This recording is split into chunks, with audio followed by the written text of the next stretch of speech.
نحمده ونصلي ونسلم على رسوله الكريم اما بعد فاعوذ باللہ من الشیطان الرجیم بسم اللہ الرحمن الرحیم۔ محترم سامعین و ناظرین، السلام علیکم ورحمۃ اللہ وبرکاتہ۔ آج ہم وضو کے متعلق سنیں گے۔ سامعین محترم، وضو اگر کوئی شخص نماز پڑھنا چاہتا ہے تو اس کے لیے نماز سے پہلے وضو کرنا ضروری ہے، بلکہ نماز کی پہلی شرط ہی طہارت ہے، یعنی نمازی کا بدن، اس کا لباس اور اس کی جگہ جہاں اس نے نماز پڑھنی ہے، یہ تینوں چیزیں ہر قسم کی نجاست سے پاک ہوں۔ وضو میں 4 فرائض ہوتے ہیں۔ وضو کا پہلا فرض ہے چہرہ دھونا۔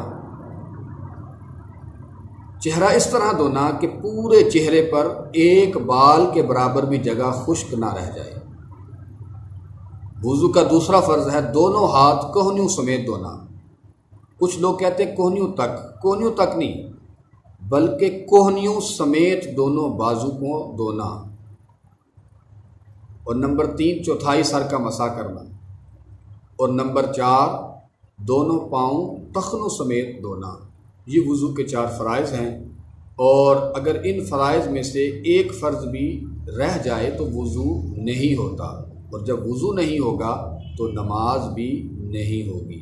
لہذا ہر نمازی کو، ہر مسلمان کو یہ فرائض سیکھنے چاہیے اور اپنا وضو درست کرنا چاہیے۔ دعا ہے کہ اللہ تعالی ہمیں عمل کی توفیق عطا فرمائے۔ وآخر دعوانا ان الحمد للہ رب